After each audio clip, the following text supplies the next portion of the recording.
Nosso Lar, de Francisco Cândido Xavier, pelo Espírito André Luiz. Coleção A Vida no Mundo Espiritual. Capítulo 20. Noções de Lar. Desejando colher valores educativos que fluíam naturalmente da palestra da senhora Laura, perguntei curioso: desempenhando tantos deveres, a senhora ainda tem atribuições fora de casa? Sim, vivemos numa cidade de transição. No entanto, as finalidades da colônia residem no trabalho e no aprendizado.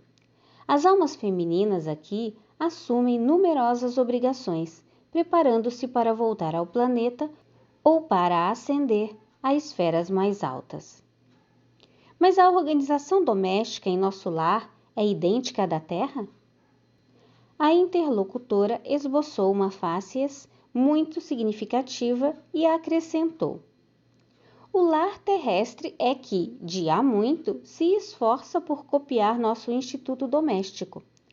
Mas os cônjuges por lá, com raras exceções, estão ainda a mondar o terreno dos sentimentos, invadido pelas ervas amargosas da vaidade pessoal e povoado de monstros do ciúme e do egoísmo. Quando regressei do planeta, pela última vez, trazia, como é natural, profundas ilusões. Coincidiu, porém, que na minha crise de orgulho ferido, fui levada a ouvir um grande instrutor no Ministério do Esclarecimento. Desde esse dia, nova corrente de ideias me penetrou o espírito. Não poderia dizer-me algo das lições recebidas? Indaguei com interesse. O orientador, muito versado em matemática, prosseguiu ela, fez-nos sentir que o lar é como se fora um ângulo reto nas linhas do plano da evolução divina. A reta vertical é o sentimento feminino, envolvido nas inspirações criadoras da vida. A reta horizontal é o sentimento masculino, em marcha de realizações no campo do progresso comum. O lar é o sagrado vértice onde o homem e a mulher se encontram para o entendimento indispensável.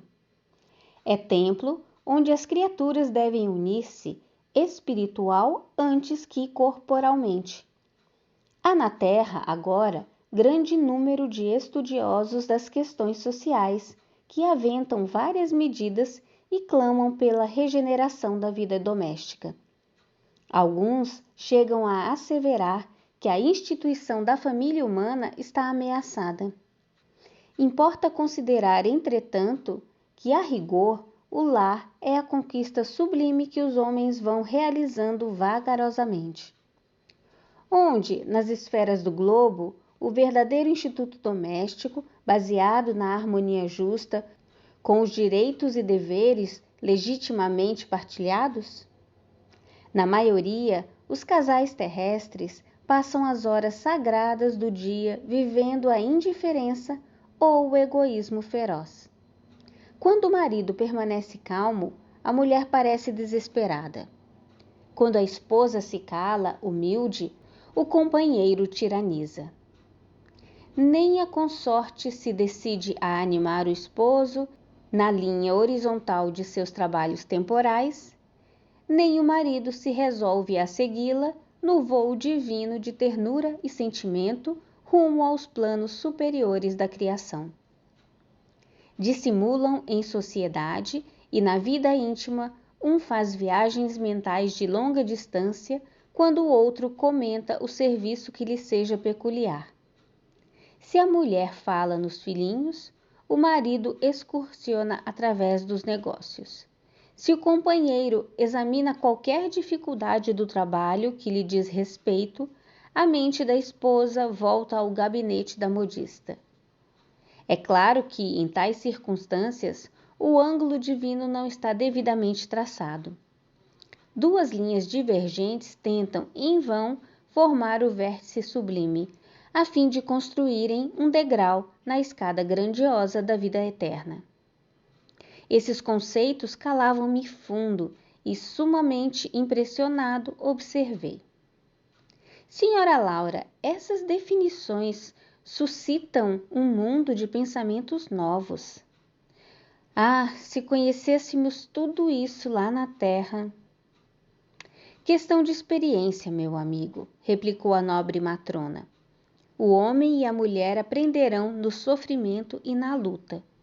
Por enquanto, raros conhecem que o lar é instituição essencialmente divina e que se deve viver dentro de suas portas com todo o coração e com toda a alma. Enquanto as criaturas vulgares atravessam a florida região do noivado, procuram-se mobilizando os máximos recursos do espírito. E daí o dizer-se que todos os seres são belos quando estão verdadeiramente amando. O assunto mais trivial assume singular encanto nas palestras mais fúteis. O homem e a mulher comparecem aí na integração de suas forças sublimes. Mas logo que recebem a bênção nupcial, a maioria atravessa os véus do desejo e cai nos braços dos velhos monstros que tiranizam corações. Não há concessões recíprocas. Não há tolerância e, por vezes, nem mesmo fraternidade. E apaga-se a beleza luminosa do amor quando os cônjuges perdem a camaradagem e o gosto de conversar. Daí em diante, os mais educados respeitam-se, os mais rudes mal se suportam. Não se entendem. Perguntas e respostas são formuladas em vocábulos breves. Por mais que se unam os corpos, vivem as mentes separadas, operando em rumos opostos. Tudo isso é pura verdade, aduzi comovido. Que fazer, porém, meu amigo? Replicou a bondosa senhora. Na fase atual evolutiva do planeta, existem na esfera carnal raríssimas uniões de almas gêmeas, reduzidos matrimônios de almas irmãs ou afins e esmagadora porcentagem de ligações de resgate. O maior número de casais humanos é constituído de verdadeiros forçados sob algemas. Procurando retomar o fio das considerações sugeridas por minha pergunta inicial, continuou a genitora de Lísias. As almas femininas não podem permanecer inativas aqui. É preciso aprender a ser mãe, esposa, missionária e irmã.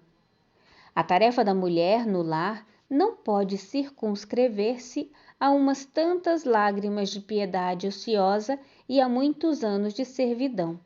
É claro que o movimento coevo do feminismo desesperado constitui abominável ação contra as verdadeiras atribuições do espírito feminino. A mulher não pode ir ao duelo com os homens através de escritórios e gabinetes onde se reserva atividade justa ao espírito masculino. Nossa colônia, porém, ensina que existem nobres serviços de extensão do lar para as mulheres. A enfermagem, o ensino, a indústria do fio, a informação, os serviços de paciência representam atividades assaz expressivas. O homem deve aprender a carrear para o ambiente doméstico a riqueza de suas experiências, e a mulher precisa conduzir a doçura do lar para os labores ásperos do homem. Dentro de casa, a inspiração, fora dela, a atividade. Uma não viverá sem a outra. Como sustentar-se o rio sem a fonte e como espalhar-se a água da fonte sem o leito do rio? Não pude deixar de sorrir ouvindo a interrogação. A mãe de Lísias, depois de longo intervalo, continuou. Quando o Ministério do Auxílio me confia crianças ao lar, minhas horas de serviço são contadas em dobro, o que lhe pode dar ideia da importância do serviço maternal no plano terreno. Entretanto, quando isso não acontece, tenho meus deveres diuturnos nos trabalhos de enfermagem, com a semana de 48 horas de tarefa. Todos trabalham em nossa casa. A não ser minha neta convalescente, não temos qualquer pessoa da família em zonas de repouso. 8 horas de atividade no interesse coletivo diariamente É programa fácil a todos. Sentir-me-ia envergonhada se não o executasse também. Interrompeu-se a interlocutora por alguns momentos, enquanto me perdia em vastas considerações.